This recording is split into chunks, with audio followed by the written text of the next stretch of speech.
आदाब, बहुत इस्तकबाल है। आप देख रहे हैं JKLH लाइव। मैं हूं आपके साथ अबू हुरैरा। मरकजी वजीर डॉक्टर जितेंद्र सिंह ने GMC कठुआ में मरीजों के लिए कई सहूलियात का इफ्तिताह किया है। डॉक्टर जितेंद्र सिंह ने day care, chemotherapy, oxygen plant समेत दीगर सहूलियात का इफ्तिताह किया। इस मौके पर उन्होंने कहा कि यह सहूलत जम्मू कश्मीर में अपनी तरह की पहली सहूलत होगी।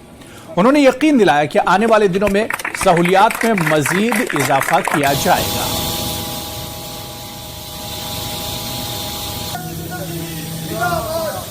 सौजन्य से एक यहाँ पर फैसिलिटी कायम की जा रही है। शुरुआत में पैलिएटिव और कीमोथेरेपी, आने वाले समय में रेडिएशन, और फिर आगे चल करके जैसे कुछ एक स्थानों पर हमने पोस्ट डॉक्टरल DMCH कोर्सेज भी शुरू किए, उसके ऊपर भी विचार किया जाएगा। जहां सन 2014 से पहले मात्र 145 मेडिकल कॉलेज होते थे, सरकारी क्षेत्र में आप बढ़ करके 260 हो गए।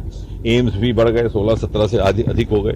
इसी प्रकार टाटा मेमोरियल सेंटर के भी सैटेलाइट हॉस्पिटल स्थानों पे, भिन्न भिन्न स्थानों पर स्थापित करने का हमने एक क्रम शुरू किया। उत्तराखंड में कर रहे हैं, बिहार में कर चुके, गुवाहाटी और असम में किया, और आपको याद होगा अभी 1.5 वर्ष पहले मोहाली में प्रधानमंत्री जी ने स्वयं लोकार्पण किया। वो तो पूरा अस्पताल था, उस स्केल पर नहीं, लेकिन छोटे स्केल पर यहाँ पर भी ये फैसिलिटी हम आज से शुरू कर रहे हैं। यहाँ पर वहाँ की फैकल्टी भी उपलब्ध रहेगी और स्टेट ऑफ आर्ट लगभग क्वांटिटी टेक्नोलॉजी के साथ मिलती जुलती हमारी रेडिएशन की फैसिलिटी है मोहाली में, जो यहाँ पर उपलब्ध रहेगी। इसी के साथ एक ऑक्सीजन प्लांट PTM के सौजन्य से यहाँ पर स्थापित किया गया।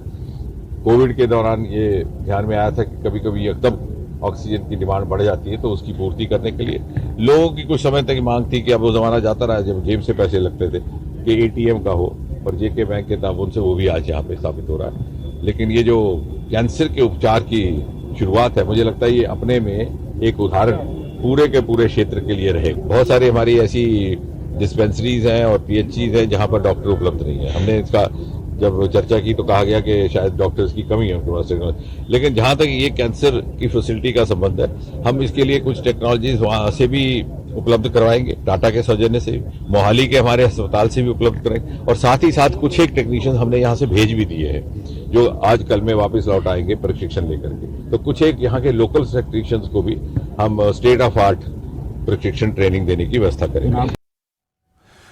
चलिए आगे बढ़ेंगे। पुंछ से बड़ी खबर है, जहां पुंछ जिले में Bharat Pak line of control के साथ करमारा के इलाके में तैनात हिंदुस्तानी फौज को बड़ी कामयाबी उस वक्त मिली जब फौज ने लाइन ऑफ कंट्रोल पर मशकूक नकलो हरकत देखी और फायरिंग करके मंशियात की स्मगलिंग की कोशिश को नाकाम बना दिया। इसे फौरी इलाज के लिए राजा सुखदेव सिंह अस्पताल पुंछ लाया गया, जहां से इसे इब्तिदाई तिब्बी इमदाद के लिए GMC राजौरी रेफर किया गया है। जख्मी होने वाले मंशियात स्मगलर की शनाख्त यासिर हुसैन वल्द निसार हुसैन के नाम से हुई है। सिक्योरिटी फोर्सेस की जानिब से पूरे इलाके में सर्च ऑपरेशन चलाया जा रहा है। यूनिटी की टीम इस समय पहुंची है पुंछ के LOC करमाड़ा पर, जहां पर देर रात को सेना को एक बार फिर बड़ी कामयाबी मिली है जब सेना ने नशा तस्करी की कोशिश को नाकाम किया है और नशा तस्करी में संलिप्त एक व्यक्ति को जो है सेना की गोलाबारी में घायल हुआ है। आपको बता दें कि रात को सेना ने इस क्षेत्र में जो है आप देख रहे हैं जंगल, इसमें जो है कुछ हलचल दिखी और हलचल के बाद सेना की तरफ से गोलीबारी की गई, जिस गोलीबारी में एक शख्स जो है यासिर हुसैन यहाँ जख्मी हुआ और जिसको सेना ने बाद में यहाँ से एवैक्यूएट किया और पुंछ के राजा सुखदेव सिंह अस्पताल पहुंचाया, जहां से उसको उपचार के लिए राजौरी भेज दिया गया है। बता दें कि जो अभी तक जानकारी मिली है वो एक नशा तस्करी की कोशिश थी और जिसे सेना ने नाकाम बनाया है। और ये खड़ी करमाड़ा ऐसा इलाका है जहां पर इससे पहले भी कई बार इस तरह की कोशिशें हो चुकी हैं। अगर बात करें तो 31 मई को भी इस तरह की कोशिश हुई थी जिसमें 3 स्थानीय जो नार्को टेररिज्म के से जुड़े लोगों को पकड़ा गया था, जिनके पास से भारी मात्रा में हथियार, गोला बारूद और ड्रग्स मिली थी। और इसी प्रकार जो है आज भी ये एक ड्रग्स की कोशिश जो है नाकाम की गई है और सेना की तरफ से एक बड़ी सफलता है। हालांकि उसके बाद पूरे इलाके में अभी भी तलाशी अभियान चलाया जा रहा है, जिसमें सेना, पुलिस, SOG और CRPF के जवान जो हैं पूरे इलाके को खंगाल रहे हैं, क्योंकि अभी तक जो सूत्रों की जानकारी मिली है उसमें कुछ ड्रग्स मिले हैं, लेकिन सेना को यह भी लगता है कि शायद कुछ और भी सामान इस तस्करी का इस इलाके में हो सकता है, जिसको लेकर तलाशी अभियान चलाया जा रहा है। रात को एक जो हमारे पास गन शॉट इंजरी का एक जो है लड़का आया, 21 साल उम्र है उसकी, उसका नाम है मोहम्मद यासर, जिसके वालिद का नाम है मोहम्मद नजीर। ये खड़ी करमाड़ा का रहने वाला है।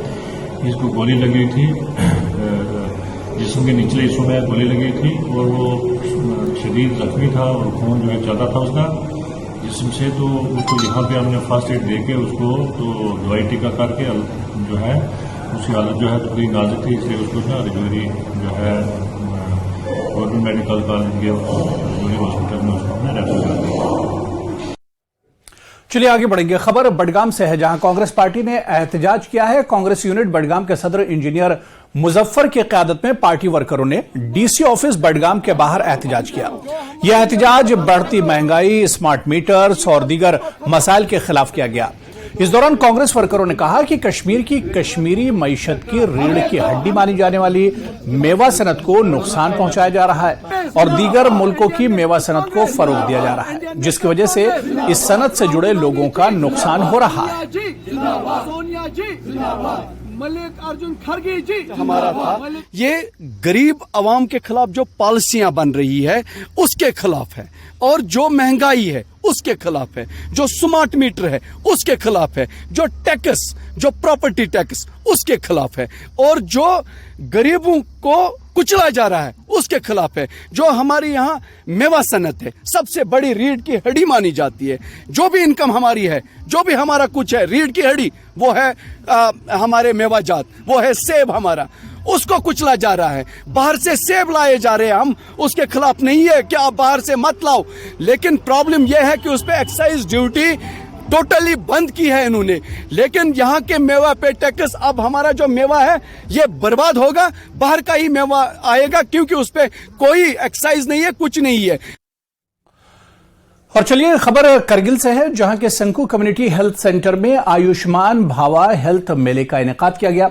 इस मौके पर इस्तेफादा कुनंदगान में आयुष्मान गोल्डन कार्ड्स भी तकसीम किए गए। बड़ी तादाद में लोग यहां पर पहुंचे थे, जिनका मुफ्त में एक तरह से इलाज भी किया गया। आयुष्मान भावा ये एक स्कीम है जिसके तहत लोगों को जो मरीज हैं उन्हें एक तरह से फायदा पहुंचाने की कोशिश की गई है। तो करगिल के संकू में यह कैंप लगा था, जहां पर बड़ी तादाद में लोग पहुंचे थे और यहां पर तमाम सहूलतें लोगों को दी गई। मेले में डॉक्टरों ने मरीजों का मुआयना भी किया और लोगों में मुफ्त दवाइयां भी तकसीम की गई।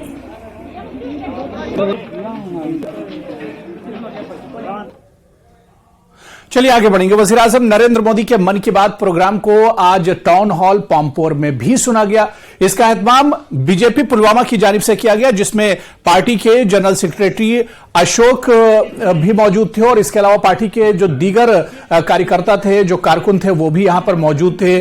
पहले पीएम मोदी के मन की बात को सुना गया और उसके बाद कार्यकर्ताओं को वादी में बीजेपी को मजबूत करने का ऐलान भी किया गया।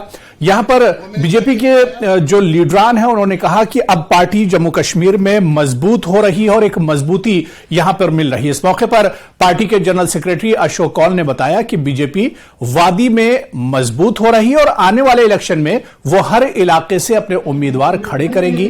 उन्होंने कहा कि वजीर आजम का मन की बात प्रोग्राम काफी मकबूल हुआ है।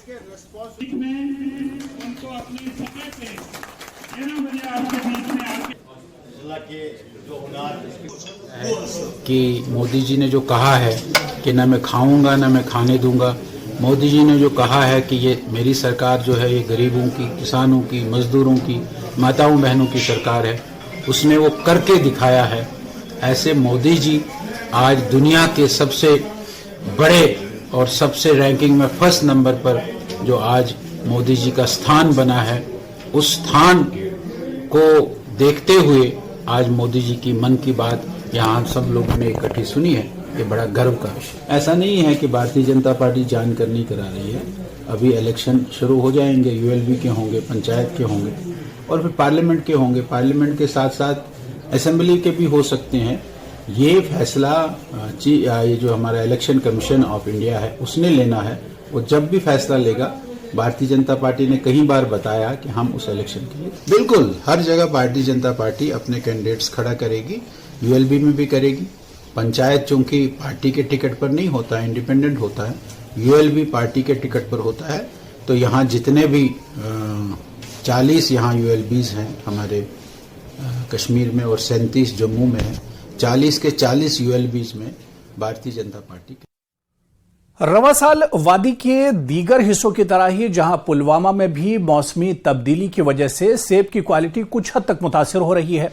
ताहम पुलवामा की फ्रूट मंडी में रवां साल सेब की कीमतें काफी अच्छी देखने को मिल रही है। गुज़िश्ता 2 माह से बारिश न होने से खुश्कसाली जैसी सूरत हाल पैदा हो गई है, क्योंकि ये फ्रूट मंडी की तस्वीरें जो हम आपको दिखा रहे हैं कि यहां पर जो काश्तकार हैं, मेवा बागबान हैं, वो काफी ज्यादा परेशान हैं और खासतौर से सेब की जो काश्त कर रहे हैं उन्हें काफी ज्यादा परेशानियों का सामना करना पड़ रहा है, जिसके मुज़िर असरात मुख्तलिफ फसलों पर भी अब एक तरह से मुरतब हो रहे हैं। पुलवामा में इस बार सेब की पैदावार काफी अच्छी थी, लेकिन बदलते मौसमी हालात से सेब पर रंग आने में ताखीर हो रही है, जिसकी वजह से काश्तकारों में तशवीश पाई जा रही है।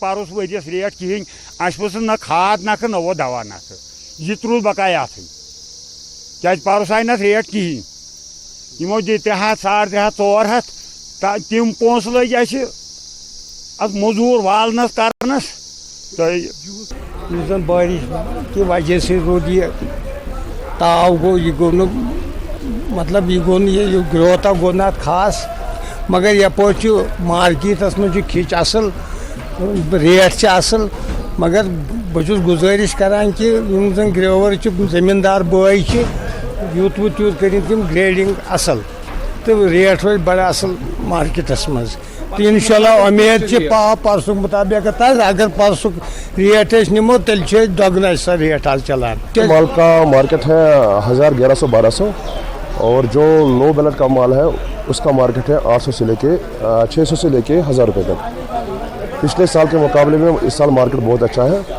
पर साथ साथ में ग्रोवर से ये भी इल्जा करता हूँ कि वो ग्रेडिंग पे खास तौर तवज्जो दे, क्योंकि माल में थोड़ी शिकायतें आ रही है और फिर ग्रोवर्स कहते हैं कि हमें रेट नहीं मिली। असल वजह यही होती है कि उनमें ग्रेडिंग सही नहीं होती है। चलिए आगे बढ़ेंगे। जम्मू में हुकूमत ने कश्मीरी माइग्रेंटों के वोटर आईडी बनाने के लिए खुसूसी मरकज कायम किए, सेंटर बनाए हैं। मरकज पर कश्मीरी माइग्रेंटों को सहूलियात फराहम की जा रही हैं। तस्वीरों में भी आप देख सकते हैं कि इस सेंटर पर कश्मीरी माइग्रेंट पहुंचते हैं और वो अपने वोटर आईडी कार्ड बनवा रहे हैं, ताकि वो जरूरी दस्तावेजात जमा कराकर वोटर आईडी बना सकते हैं।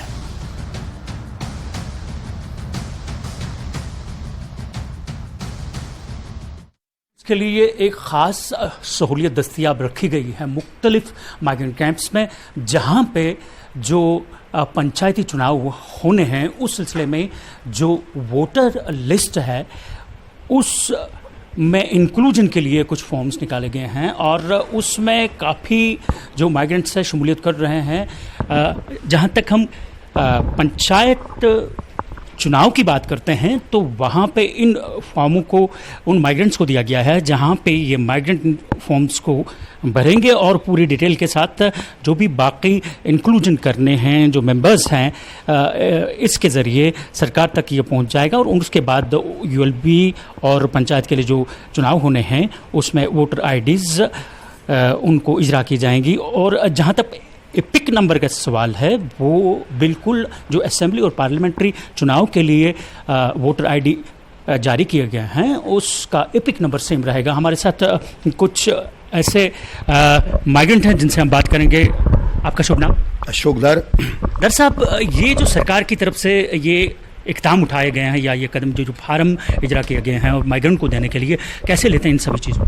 ये अच्छी बात है और ये पहली बार हुआ है कि जो पिछले आज 1 हफ्ते से जो पंचायत का इलेक्शन आने वाला है और पिछले 1 हफ्ते से रिलीफ डिपार्टमेंट ने हर जगह पर, हर कैंप में, हर नॉन कैंप में उन्होंने अपना कैंप लगाए हैं और जितने भी मुलाजिम हैं रिलीफ डिपार्टमेंट में, जो हमारे माननीय रिलीफ एंड रेपुटेशन कमिश्नर के सिद्धा साहब ने बहुत अच्छा काम किया और हर जगह पर इस वक्त ये इंक्लूजन हो रही है और हमें भी ये भरना चाहिए, क्योंकि जो इलेक्शन होने वाले हैं उसमें हम कश्मीरी पंडित अपना नुमाइंदा वहाँ पर खड़ा करेंगे। जब हम सारे भरेंगे, जब हम वोट डालेंगे और ये हकीकत है कि वहाँ पर कश्मीरी पंडित ही कामयाब हो जाएगा। और मैं भी सबों को गुजारिश करता हूँ जितने भी कश्मीरी माइग्रेंट है वो सब ये फार्म भरे और ये अच्छी बात है, क्योंकि हम कश्मीरी माइग्रेंट पिछले 30 साल से दरबदर है, कोई नुमाइंदा नहीं है, कोई कुछ नहीं है। तो ये एक बहुत अच्छा इनिशिएटिव है, इसके लिए वेलकम करते हैं हम सिद्धा साहब को।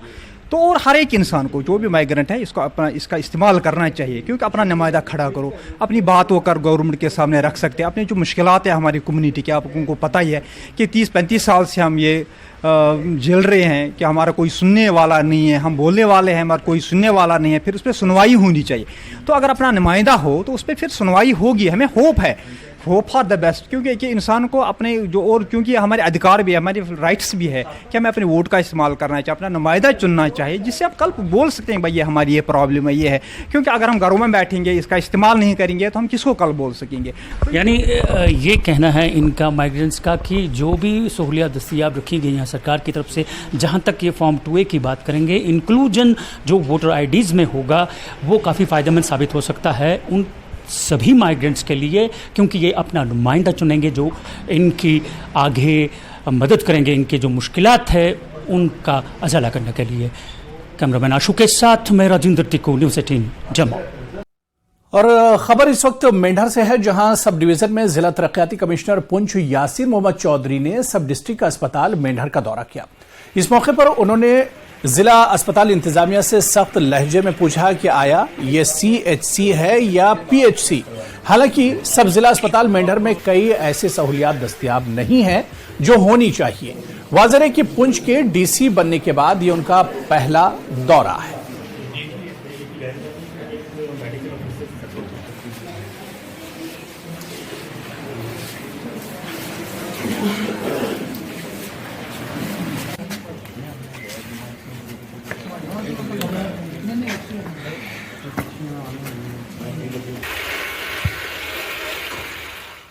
चलिए आगे बढ़ेंगे। सियासत से जुड़ी हुई खबर है, आपको बता दें कि जम्मू कश्मीर कांग्रेस के चीफ वकार रसूल वानी ने गवर्नर मनोज सिन्हा को एक खत लिखा है। इस खत के जरिए वकार रसूल वानी ने LG से मुतालबा किया है कि म्यूनिसिपल कारपोरेशन के इंतखाबात और दूसरे ULB चुनाव रियासती इलेक्शन कमीशन के मातहत कराए जाए, जैसा कि दूसरे पंचायत चुनाव कराए जाते हैं। पार्टी के चीफ तर्जुमान रविंदर शर्मा ने कहा कि इनकी पार्टी वक्त पर इलेक्शन चाहती है। वोटर थे तो वो कांग्रेस के वोटर उनको पहुंचा कांग्रेस हाईकमान का सरकार ULB के जो इलेक्शंस हैं वो चीफ इलेक्टोरल ऑफिसर के अंडर करवाना चाह रही है। तो इसके लिए जो कांग्रेस है खासकर, उन्होंने कल एक चिट्ठी भी लिखी है LG को और ये इंटरव्यू मांगा है उनसे और कहा है कि इस पर गौर किया जाए। आखिर क्या वजह है, क्यों ये स्टेट इलेक्शन कमीशन के ही अंडर ये ULB के इलेक्शन, म्यूनिसिपल बॉडीज़ के इलेक्शन करवाना चाहते हैं। इस पर बात करने के लिए रविंदर शर्मा, ये चीफ स्पोक्स पर्सन है जम्मू कश्मीर प्रदेश कांग्रेस कमेटी और फॉर्मर MLC भी है। रविंदर जी, आप क्यों ये मांग कर रहे हैं कि ULB के जो इलेक्शंस हैं वो स्टेट इलेक्शन कमीशन के अंडर होंगे? पूरा कॉन्स्टिट्यूशन जम्मू कश्मीर में अब 5 अगस्त 2019 के बाद लागू है। संविधान की धज्जियां उड़ाई जा रही हैं। संविधान कहता है कि भाई ये इलेक्शन इंडिपेंडेंट इलेक्शन कमीशन के अंडर होना चाहिए, जो स्टेट इलेक्शन कमीशन बना भी है, लेकिन उसको इख्तियार सिर्फ पंचायतों का है। पंचायत राज निज़ाम में 2 किस्म की पंचायत आती हैं, एक जो देहात में होती हैं और एक जो शहरों में होती हैं। इनको urban local bodies, municipal corporation, municipalities कहते हैं। संविधान की सेक्शन अमेंडमेंट 74 जिसको संविधान के आर्टिकल 243ZA में शामिल किया गया है, लिखा है कि तमाम म्यूनिसिपैलिटीज़, म्यूनिसिपल कॉरपोरेशन और अर्बन लोकल बॉडीज़ के इलेक्शन एक इंडिपेंडेंट स्टेट इलेक्शन कमीशन के ज़ेर साया होंगे।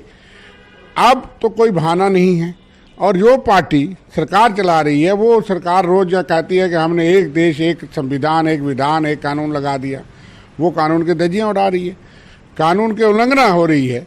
तो हमने ये मामला उठाया जब हमने देखा कि भाई पंचायतों का इलेक्शन तो स्टेट इलेक्शन कमीशन करवाएगा, निष्पक्ष होना चाहिए, लेकिन शहरों का इलेक्शन जो है चीफ इलेक्टोरल ऑफिसर करेगा। 2 दिन पहले चीफ इलेक्टोरल ऑफिसर ने DCs को कहा कि आपने जो डाटा दिया है उसमें कई गलतियां, इसलिए रिजर्वेशन और रोटेशन में गलती हुई है। Reservation, rotation, delimitation of wards 73 और 74 कानून जो कांग्रेस ने देश भर में बनाया है, वो जहाँ पे जम्मू कश्मीर में आप पूरा लागू है, उसमें लिखा है कि वो भी इलेक्शन कमीशन करेगा इंडिपेंडेंट, क्योंकि आप अफसर से गलत करवाती है रूलिंग पार्टी। तो अब वो तो गलत हो ही रहा है। वोटर लिस्ट भी उन्होंने कहा इलेक्शन कमीशन ही बनवाएगा, लेकिन आप यहाँ लगातार ये काम कर रहे हैं। आपकी मंशा क्या है? इसलिए हमने LG साहब को लिखा है कि आप इस गलती को ठीक करिए। ये कॉन्स्टिट्यूशनल रॉन्ग है, एरर नहीं है बल्कि ब्लंडर है। और इसलिए अब संविधान पूरा है, ये अनकॉन्स्टिट्यूशनल एक्सरसाइज और अनकॉन्स्टिट्यूशनल इलेक्शन होगा। हम चाहते हैं जल्द अज जल्द ऑन टाइम इलेक्शन हो, लेकिन ये गलती दुरुस्त की जा सकती है। और आप नया कमीशन बनाएं जो ऑलरेडी एग्जिस्टिंग कमीशन को जुरिस्डिक्शन दे सकते हैं। लद्दाख में अब इलेक्शन हो रहे हैं, 4 दिन पहले एक यूनियन टेरिटरी ऑफ लद्दाख में इंडिपेंडेंट स्टेट इलेक्शन कमीशन को इख्तियार दिया, जिसके पास 4 और यूटी भी हैं, अंडमान निकोबार की भी है। यहाँ अपनी जम्मू कश्मीर में हमारे पास एक स्टेट इलेक्शन कमीशन है, उसको पंचायतों में इख्तियार है, शहरों में नहीं है, नहीं तो आप नया बना सकते हैं। तो उधर नेशनल कॉन्फ्रेंस ने हुकूमत पर जोर दिया है कि वह आने वाले यूएलबी चुनाव साफ और शफाफ तरीके से कराए। जम्मू में न्यूज 18 JKLS से बात करते हुए पार्टी के सीनियर लीडर शेख बशीर अहमद ने कहा कि उनकी पार्टी को इस बात का डर है कि किसी एक खास पार्टी को चुनाव में फायदा पहुंचाने की कोशिश की जा सकती है। चीफ इलेक्टोरल ऑफिसर कराए या स्टेट इलेक्शन कमिश्नर कराए, मशीनरी तो वही है, मशीनरी तो किसी और जगह से नहीं आनी है। उनका माइंडसेट क्या है वो तो सबको मालूम है। और ये भी हकीकत है कि अगर हम ये कहेंगे कि इलेक्शन कमीशन ऑफ इंडिया से कराएंगे तो तब भी मशीनरी यही होगी। हम इस वक्त इंडिया ब्लॉक का हिस्सा हैं, नेशनल कॉन्फ्रेंस भी है, PDP भी है, और भी बहुत सी पार्टीज़ हैं। और ये जो चिट्ठी लिखी है, मुझे नहीं मालूम है कि उन्होंने कोई किसी को कंसल्ट किया है या नहीं किया है, बाकी पार्टियों को कॉन्फिडेंस में लिया है नहीं लिया। हमारी पार्टी को अभी कोई ऐसी इत्तला नहीं है। और मैं समझता हूं कि अगर उन्होंने चिट्ठी लिखी है, उन्होंने खदशा जाहिर किया है, तो LG साहब को जो चिट्ठी लिखी है, LG तो ये कर ही नहीं सकता, LG के बस में ही नहीं है। ये कराने वाले तो दिल्ली में बैठे हैं, अमित शाह साहब और प्राइम मिनिस्टर साहब। तो इसलिए हम समझते हैं उन्होंने चिट्ठी लिखी है, देखते हैं उसका रिएक्शन क्या होगा, तब तक पता लगेगा कि हमारी पार्टी जो है उस मामले में क्या सोच रखती है। लेकिन मैं ये समझता हूँ कि खदशात तो हैं, कि ये जो हैं, डर की कोई बात नहीं है। जिस तरह आपने कहा कि BJP ये कहती है कि डरे हुए हैं, बिल्कुल डरे हुए नहीं हैं, हमें पूरा वो है। लेकिन हमें डर ये है कि जो मशीनरी इस्तेमाल होती है, ऑफिसर्स इस्तेमाल होते हैं, तो बहरहाल हम उसको कोशिश करेंगे। मशीनरी तो यही होगी, आज भी होगी, कल भी होगी, इन्हीं ने कराना है। या तो किसी दूसरी स्टेट से तो आने वाले नहीं हैं कि वहाँ से आ जाएंगे, यहाँ इलेक्शन कराएंगे पंचायतों का। तो हमको ये भरोसा रखना है कि इन्हीं से काम लेना है। और खदशात जो हैं, मशीनों का इस्तेमाल कैसे होगा। लास्ट में पूछना चाहूँगा कि नेशनल कॉन्फ्रेंस कितना तैयार है इन इलेक्शन? पूरी तरह तैयार है। बल्कि हर एक आदमी इंतज़ार कर रहा है कि इलेक्शन हों, असम्बली के भी हों, लोकल बॉडीज़ के भी हों, लोगों ने फैसला करना है। लेकिन ये खदशात हमेशा रहते हैं, धांधली के खदशात हमेशा रहते हैं। साहब कह रहे हैं कि ये खदशे तो हैं, रिगिंग के खतरे रहते हैं, खदशे रहते हैं, उसको दूर करने के लिए सरकार को कंक्रीट स्टेप्स उठाने पड़ेंगे। और आगे के इलेक्शन जब भी होंगे तो नेशनल कॉन्फ्रेंस ने पहले ही फैसला किया कि सभी इलेक्शन में ये पार्टिसिपेट करेगी, और उनको पूरा भरोसा भी है कि नेशनल कॉन्फ्रेंस अच्छी कारकर्दगी आगे के इलेक्शन में करेगी। कैमरामैन साहिब के साथ समीर भट्ट, न्यूज़ 18 जम्मू। चलिए आगे बढ़ेंगे। अगली खबर करगिल से है, जहां जिला सतह की डाइट ने निपुण भारत मिशन महामेले का एहतमाम किया। असातिज़ा के दरमियान बेहतरीन टीचिंग लर्निंग मटेरियल को बांटने और बढ़ाने के लिए district institute of education and training Kargil ने कैंपस चटक करगिल में निपुण भारत मिशन महामेले का इनेकाद किया। इस मौके पर chief education officer Kargil Mushtaq Ahmad मेहमान खुसूसी थे। तकरीब पर प्रिंसिपल डाइट, मुख्तलिफ स्कूलों के प्रिंसिपल्स, असातिज़ा और तलबा ने शिरकत की। इस मौके पर खिताब करते हुए CEO करगिल ने महकमा तालीम और डाइट की तारीफ की। उन्होंने कहा कि पहली बार तदरीसी बिरादरी को ऐसा प्लेटफॉर्म मुहैया किया गया है। लर्निंग प्रोसेस और FLN foundational literacy and numeracy focus किया है, जिनमें डिफरेंट जोन से 7 जोन से सिलेक्ट होके पहले जो है जोन लेवल पे कंडक्ट किया गया प्रोग्राम को, और जोन लेवल पे जितने सिलेक्शन हुआ है 7 टीचर्स का, उनको यहाँ पे डिस्ट्रिक्ट लेवल पे मौका दिया जा रहा है। तो मेन फोकस जो है फाउंडेशनल लिटरेसी एंड न्यूमरेसी पे है, और जो फाउंडेशनल स्किल्स पे है, किस तरह से हम बच्चों को फाउंडेशनल स्किल्स पे मास्टरी किया जाए ताकि वो आगे जाके उनका फाउंडेशनल बहुत ही स्ट्रॉन्ग हो, आगे वाले लर्निंग में वो आसानी से वो सीख पाए। Joint director employment Gandoh Bhalessa पहुंचे। अफसरान ने सरकारी दफातर, स्कूलों, खेल के मैदानों और आंगनवाड़ी मराकज का मुआयना किया। उन्होंने दुरवेरी की नई तामीरशुदा पंचायत इमारत का भी इफ्तिताह किया, जो मुताल्लिका पंचायतों में दुरवेरी के लोगों के लिए एक दौर का ख्वाब था। लाइन डिपार्टमेंट से और इन्हें रोजगार की स्कीमों को पैदा करने के बारे में आगाह किया गया। उन्होंने मुख्तलिफ सरकारी तंजीमों के महकमों की तरफ से स्पॉन्सर्ड करदा खुद रोजगार स्कीमों के बारे में भी जानकारी दी। यहाँ पे थाने और एक बहुत बड़ा पंचायत जिसमें 7 से 8 कमरे हैं, बड़े बड़े हॉल इसके अंदर हैं। मुझे जहाँ तक मेरा तजुर्बा 17 साल सर्विसेज का है, डिफरेंट कैपेसिटीज में मैं रहा हूँ, लेकिन मैंने कभी इतना बड़ा पंचायत घर नहीं देखा। मैं इसमें यहाँ के बीडीओ साहब, यहाँ के सरपंच साहब और यहाँ के जो ठेकेदार जो साहब हैं उन सबको मुबारकबाद देता हूँ कि सरपंच साहब और बीडीओ साहब और उनके तमाम अमले ने बहुत अच्छा काम किया है। ये पंचायत घर की जो आज इनाग्रेशन कराई है, ये बहुत बड़ा कदम है। इतना बड़ा स्ट्रक्चर इतने बलाई इलाके में बनाना ये सरकार की ही तरफ से एक हुक्मनामा था, तो और हम लोगों ने इस पर सबने मिलकर काम किया। विवरण तो सभी हजारों की तादाद में हमारे पास वैकेंसीज पड़ी हुई हैं।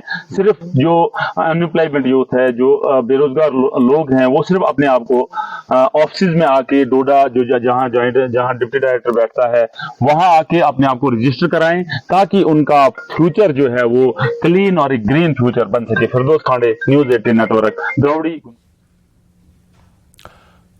तो चलिए, इस बुलेटिन में अभी फिलहाल इतना ही, लेकिन आप बने रहिए न्यूज़ 18 JKLH के साथ। आदाब।